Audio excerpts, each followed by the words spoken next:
Welcome back to my channel. This is Khushbu and in this video we will see weekly current affairs 23rd October to 29th October 2022. So ये news mostly the Hindu, the Indian Express and the Tribune newspaper में से collect की गई हैं. So let's begin. सबसे पहले तो the most important news of this week, United Kingdom के first Indian origin prime minister बने हैं जिनका नाम है ऋषि सुनक जी. ये ब्रिटेन के पहले नॉन वाइट प्राइम मिनिस्टर हैं और ये इंडियन ओरिजिन के मेंबर ऑफ पार्लियामेंट हैं. अगर इनकी पार्टी की बात करें तो ये कंजर्वेटिव पार्टी के लीडर हैं. ये पॉलिटिक्स में 2010 से ही एक्टिव हैं और ये फिफ्थ कंजर्वेटिव पार्टी लीडर हैं जो कि पिछले 6 सालों में टॉप पोस्ट में इलेक्ट किए गए हैं. अगर हम इनके पॉलिटिकल करियर की बात करें तो ये यूनाइटेड किंगडम में 2015 जनरल इलेक्शंस में रिचमोंड से जीते थे. Rishi Sunak ji environment, food and rural affairs select committee के मेंबर भी थे. पार्लियामेंट्री प्राइवेट सेक्रेटरी भी रहे हैं at the department of business, energy and industrial strategy for 2 years. वो 2 साल थे, 2015 से लेके 2017 तक. उसके बाद उन्होंने ट्रेजरी चीफ सेक्रेटरी की तरह भी सर्व किया है under the Boris Johnson government in 2019. So Rishi Sunak ji को प्रमोट किया गया था 2020 में to the post of chancellor to the exchequer. ये ब्रिटेन की सेकेंड मोस्ट इम्पॉर्टेंट पोजीशन मानी जाती है. सो ये कुछ ऐसे इंपॉर्टेंट पॉइंट्स थे जो इनके बारे में आपको पता होनी चाहिए. कई बार एग्जाम्स में मल्टीपल स्टेटमेंट के फॉर्म में पूछ लिया जाता है. और इसके साथ साथ ये बहुत ही प्राउड न्यूज़ है फॉर द इंडियंस, क्योंकि ब्रिटेन ने हमें अराउंड 200 ईयर्स तक हम पे राज किया है. इंडियन ओरिजिन प्राइम मिनिस्टर बने हैं यूनाइटेड किंगडम के. Next news is 75 infra projects inaugurated. So हमारे डिफेंस मिनिस्टर राजनाथ सिंह जी ने 75 इंफ्रा प्रोजेक्ट्स को इनॉग्रेट किया है. इनमें उन्होंने एक तो 120 मीटर लॉन्ग ब्रिज इनॉग्रेट किया है जो कि श्योक नदी पे है. ये जो ब्रिज है ये हमारे आर्म्ड फोर्सेस को, हमारे डिफेंस फोर्सेस को राउंड द क्लॉक एक्सेस देगा लद्दाख के दौलत बेग ओल्डी सेक्टर का, जो कि लाइन ऑफ एक्चुअल कंट्रोल पे है. ये लाइन हम चाइना के साथ हमारा काफ़ी स्ट्रेटेजिक लोकेशन है. और इसके साथ साथ उन्होंने 74 और strategically important infrastructure projects inaugurate किए हैं. ये जो प्रोजेक्ट्स हैं ये border roads organisation that is BRO ने कंस्ट्रक्ट की है. और अगर इनकी बात करें ये सभी प्रोजेक्ट्स 6 स्टेट्स और यूनियन टेरिटरीज के अक्रॉस स्प्रेड हुए हैं. कई बार ये पूछ लेते हैं कि ये स्टेट्स के नाम आपको इतने इम्पोर्टेंट नहीं है पता याद करने, लेकिन मल्टीपल चॉइस स्टेटमेंट्स में ये पूछ लेते हैं कि ये जो प्रोजेक्ट्स हैं ये अक्रॉस कितनी स्टेट्स स्प्रेड हैं, या फिर ये अकेली 5 स्टेट में हैं या 6 स्टेट्स में हैं, या फिर ये इसके साथ साथ यूनियन टेरिटरीज में भी हैं. सो इन 75 प्रोजेक्ट्स में 45 ब्रिज हैं, 27 रोड्स हैं, 2 हेलीपैड्स हैं और 1 कार्बन न्यूट्रल हैबिटेट भी है. काफ़ी इम्पोर्टेंट डिवीजन है ये, आपको पता होनी चाहिए ये. और इनमें से जो 20 प्रोजेक्ट हैं वो जम्मू कश्मीर में हैं, 18 are in Ladakh and Arunachal Pradesh, 5 in Uttarakhand and 14 in Sikkim, Himachal Pradesh, Punjab and Rajasthan. So अगर आप ये सुन लोगे, आपको कई बार मल्टीपल स्टेटमेंट्स में आ जाते हैं तो आपको वहाँ पे क्लिक कर जाएगा कि हाँ ये स्टेट्स मैंने वहाँ पे मेंशन्ड थी, मैंने वहाँ पे पढ़ी थी, तो ईजी हो जाता है आपको क्वेश्चंस अटेम्प्ट करने में. नेक्स्ट है UNSC मेंबर्स टू पे ट्रिब्यूट्स एट 26/11 मेमोरियल. सो इसमें जो इम्पोर्टेंट है हम ये देखेंगे कि यूनाइटेड नेशन सिक्योरिटी काउंसिल की क्या इम्पोर्टेंस है, क्या उसके बारे में ऐसी इंफॉर्मेशन है जो एग्जाम्स में पूछ ली जा सकती है. सो जो यूनाइटेड नेशन सिक्योरिटी काउंसिल है यूएन चार्टर के द्वारा 1945 में इस्टेब्लिश की गई थी और ये यूनाइटेड नेशंस के 6 प्रिंसिपल ऑर्गन्स में से एक है। इसके अलावा जो 5 और यूनाइटेड नेशंस के ऑर्गन्स हैं वो है general assembly, UNGA, trusteeship council, economic and social council, international court of justice and secretariat. अगर हम यूनाइटेड नेशन सिक्योरिटी काउंसिल की बात करें तो इसकी जो प्राइमरी रिस्पॉन्सिबिलिटी है, उसका जो मेन काम है वो ये है कि इंटरनेशनल लेवल पे पीस एंड सिक्योरिटी को मेंटेन करना। इसका हेडक्वार्टर है न्यूयॉर्क में। बहुत इंपॉर्टेंट पॉइंट है, कई बार डायरेक्टली ये पूछ लिया जाता है कि यूएन सिक्योरिटी काउंसिल का हेडक्वार्टर कहाँ पे है, तो ये है न्यूयॉर्क में। अगर इनके मेंबरशिप की बात करें तो यूएन सिक्योरिटी काउंसिल्स के 15 मेंबर्स होते हैं। इनमें से 5 तो परमानेंट मेंबर्स होते हैं और 10 नॉन परमानेंट मेंबर्स होते हैं। जैसे कि आपको नाम से क्लियर हो रहा होगा कि जो परमानेंट मेंबर्स हैं ये तो हमेशा ही रहते हैं, लेकिन जो नॉन परमानेंट मेंबर्स हैं ये चेंज होते रहते हैं। जो नॉन परमानेंट मेंबर्स हैं ये 2 साल के लिए इलेक्ट होते हैं। जो 5 परमानेंट मेंबर्स हैं इनके नाम हैं United states, Russia, France, China and United kingdom. ये छोटे छोटे पॉइंट्स हैं, आपको इनके बारे में पता होना चाहिए। नेक्स्ट है genetic engineering appraisal committee gives its nod for commercial cultivation of GM mustard. So ये साइंस एंड टेक्नोलॉजी के सब्जेक्ट के अंडर काफ़ी इंपॉर्टेंट न्यूज़ है। सबसे पहले तो जीईएसी की फुल फॉर्म ही पूछ ली जाती है। तो जीईएसी की फुल फॉर्म है जेनेटिक इंजीनियरिंग अप्रेजल कमेटी। ये किस मिनिस्ट्री के अंडर काम करती है? Union ministry of environment, forest and climate change. अगर हम जेनेटिकली मॉडिफाइड क्रॉप्स की बात करें तो जेनेटिक मॉडिफाइड क्रॉप्स वो होती हैं जो कि प्लांट्स से, ऐसे पौधों से बनती हैं जिनके जीन्स को हम मॉडिफाई करते हैं आर्टिफिशली। इनके बहुत सारे वेज होते हैं, या तो जेनेटिक मटेरियल किसी और ऑर्गेनिज्म से लेके उसमें इंसर्ट किया जाता है ताकि जो भी हम न्यू प्रॉपर्टी उसमें इंसर्ट करना चाहते हैं, जो हाइब्रिड हम बनाना चाहते हैं, जैसे कि यील्ड को इंक्रीज़ करना, किसी भी हर्बिसाइड की टॉलरेंस को इंक्रीज़ करना, या फिर किसी डिजीज़ के लिए रेजिस्टेंस क्रिएट करना, या फिर उसकी न्यूट्रिशनल वैल्यू को इंक्रीज़ करना। तो ये कुछ ऐसी प्रॉपर्टीज़ हैं, इनको हम अटेन करने के लिए, इन प्रॉपर्टीज़ को अचीव करने के लिए हम जेनेटिक मटेरियल इंसर्ट करते हैं।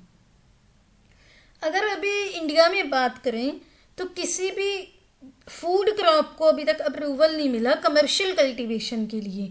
लेकिन अगर वैसे इन जनरल बात करें तो जीएम क्रॉप्स बेस 2 अभी तक हैं जिनको कमर्शियल कल्टीवेशन के लिए इंडिया में परमिशन मिली है।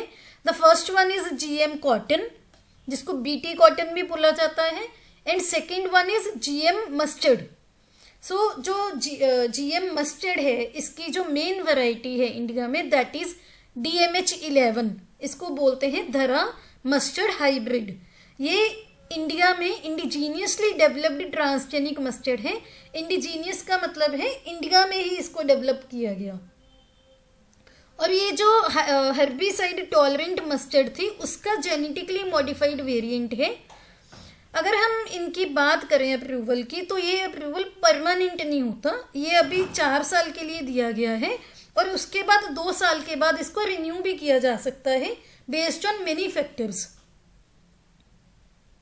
सो अगर आपको ये पूछ लिया जाए कि जीएम मस्टर्ड की कौन सी मेन वैरायटी है इंडिया में, या फिर ये भी पूछ लेते हैं कि DMH11 न्यूज़ में है, ये क्या है, या फिर जीएम मस्टर्ड फर्स्ट क्रॉप है जिसको कमर्शियल कल्टीवेशन के लिए परमिशन मिली है, नहीं, ये सेकंड क्रॉप है जिसको कमर्शियल कल्टीवेशन के लिए परमिशन मिली है। First one was GM cotton. Next हम बात करें, अभी केरला में बहुत सारी डक्स को मार दिया जा रहा है क्योंकि केरला में डक्स में बर्ड फ्लू स्प्रेड हुआ है। केरला गवर्नमेंट का मानना है कि ये ह्यूमंस को अफेक्ट कर सकती है, इंसानों में भी ये इन्फेक्शन स्प्रेड हो सकती है, इस वजह से उनकी जो मास लेवल पे किलिंग हो रही है। अगर हम इस न्यूज़ से जो इम्पोर्टेंट इन्फॉर्मेशन डिराइव करना चाहिए अपने एग्जाम पॉइंट ऑफ व्यू से, तो आपको पता होना चाहिए H5N1 क्या है। जो H5N1 वायरस है, इसको हम बर्ड फ्लू भी बोलते हैं, एवियन इन्फ्लुएंजा भी बोलते हैं। ये वैसे तो बर्ड्स में या फिर चिकन्स में, टर्कीज में, डक्स में, पोल्ट्री में, जो डोमेस्टिक पोल्ट्री होती है उनको इन्फेक्ट करती है। इसके साथ साथ एक बार हमने थाईलैंड के किसी जू में पिग्स में, कैट्स में और इवन टाइगर में भी H5N1 के केसेस मिले थे। एक इम्पॉर्टेंट यहाँ पे पॉइंट ये है कि ह्यूमंस में भी ये स्प्रेड हो सकता है। अगर हम इन्फ्लुएंजा वायरस की बात करें तो ये बेसिकली 4 टाइप के होते हैं, influenza A, B, C and D। जो इन्फ्लुएंजा A एंड B होते हैं वो सीजनल इन्फेक्शन करते हैं हर साल, लेकिन जो इन्फ्लुएंजा C है वो ह्यूमंस में होता है मेनली, लेकिन साथ साथ में ये डॉग्स और पिग्स में भी इनके केसेस मिले हैं हमें। इन्फ्लुएंजा D मेनली कैटल्स में होता है, लेकिन इन्फ्लुएंजा D की स्प्रेड हमें आज तक ह्यूमंस में नहीं मिली। अगर हम avian influenza type A virus की बात करें तो ये प्रोटीन्स के बेस पे क्लासिफाई किए जाते हैं। जो ये प्रोटीन्स हैं दैट इज हीमाग्लूटिन HA, न्यूरामाइनाइडाइज जिसको Na के नाम से भी जाना जाता है। बहुत सारे कॉम्बिनेशंस बनते हैं इन 2 प्रोटीन्स के, जिसकी वजह से ये वायरस की इन्फेक्शन स्प्रेड होती है, जैसे कि H5N1, H7N2, H17N10 एट्सेट्रा। ये सभी जो इन्फ्लुएंजा ए वायरस की सब टाइप्स हैं ये बर्ड्स को भी इन्फेक्ट कर सकती है, जबकि जो H17N10 और H18N11 है ये सिर्फ और सिर्फ बैट्स में मिलती है, जो चमगादड़ होते हैं उनमें मिलती है। Next is again a news and science and tech section. काफ़ी इंपॉर्टेंट न्यूज़ है क्योंकि ये जो जीनस अल्मानिया है, जिसकी आप पिक्चर भी देख पा रहे हैं स्क्रीन पे, ये सेकंड स्पीशीज है अल्मानिया की जो हमें मिली है। फर्स्ट जो स्पीशीज थी जिसका नाम था अल्मानिया नोडीफ्लोरा, ये हमें मिली थी 1753 में। तो इतने सालों के बाद हमें इसकी और सेकंड स्पीशीज मिली है। तो इम्पॉर्टेंट न्यूज़ है, जो अल्मानिया मल्टीफ्लोरा है ये 60 सेंटीमीटर की हाइट तक ग्रो करते हैं, और ये जो स्पीशीज़ है ये बोटेनिकल पर्पस के लिए भी और कंजर्वेशन पॉइंट ऑफ व्यू से भी इम्पॉर्टेंट है। इसका जो नाम है ये इसलिए रखा गया है मल्टीफ्लोरा, अल्मानिया मल्टीफ्लोरा, क्योंकि इसके जो फ्लोरेट्स होते हैं जिनमें ये इन्फ्लोरेसेंस आपको दिख रहा है, ये जैसे जगमगाते हैं, ये प्रॉपर्टीज़ हैं इनमें।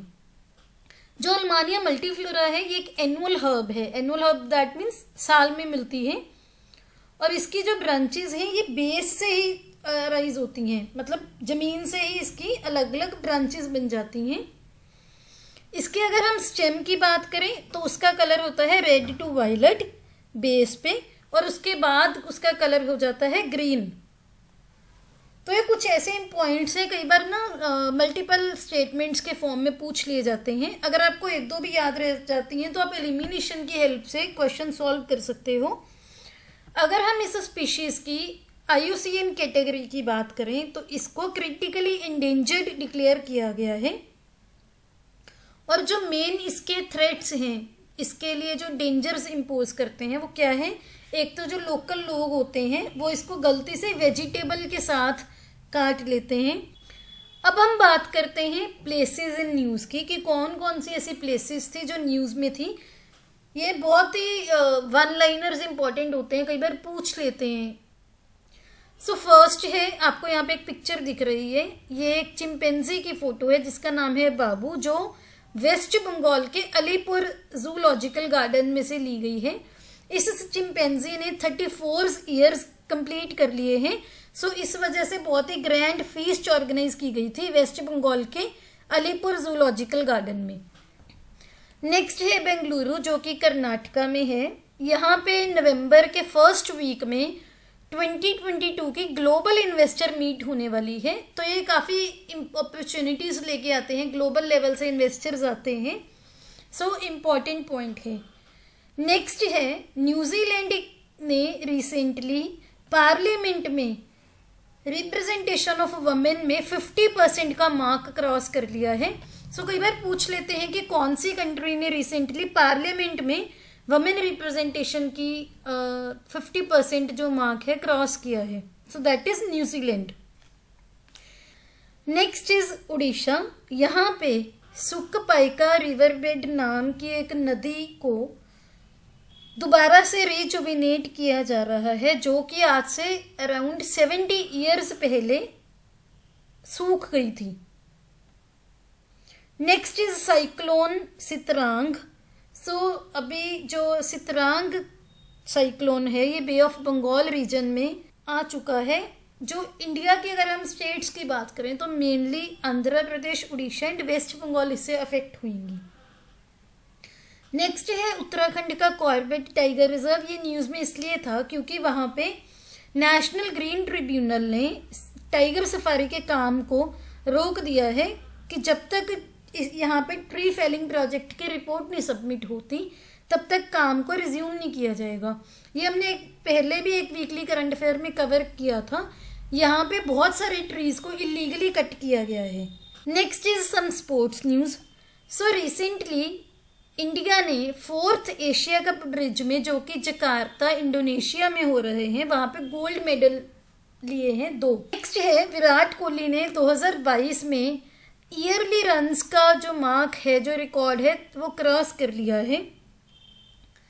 नेक्स्ट इज इंडिया के सूर्य कुमार यादव, वो T20 इनिंग्स के लीडिंग रन स्कोरर बन गए हैं 2022 में, और इन्होंने पाकिस्तान के मोहम्मद रिजवान को रिप्लेस कर दिया है।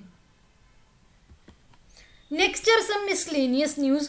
सो जापान एंड ऑस्ट्रेलिया ने एक सिक्योरिटी एग्रीमेंट साइन किया है। इन दोनों ने इसके अंडर सेंसिटिव इंटेलिजेंस इंफॉर्मेशन को शेयर करने के लिए एग्रीमेंट किया है, और इसके साथ साथ ये डिफेंस कोऑपरेशन में भी स्ट्रेंथन करेंगे। मेनली ये जो एग्रीमेंट है ये चाइना को काउंटर करने के लिए साइन किया गया है। कई बार पूछ लेते हैं कि कौन सी कंट्रीज ने रिसेंटली सिक्योरिटी एग्रीमेंट साइन किया है। नेक्स्ट इज जी जिनपिंग ने as a president of China 3rd term अपनी स्टार्ट कर ली है। Next is a very important news. Canada ने हैंड गन्स की सेल, परचेज एंड ट्रांसफर पे बैन लगाया है। सो कई बार पूछ लेते हैं कि कौन सी कंट्री ने बैन लगाया है।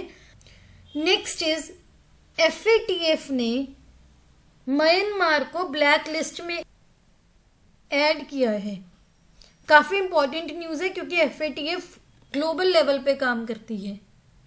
नेक्स्ट इज HADR एक्सरसाइज, जिसकी फुल फॉर्म है humanitarian assistance disaster relief exercise.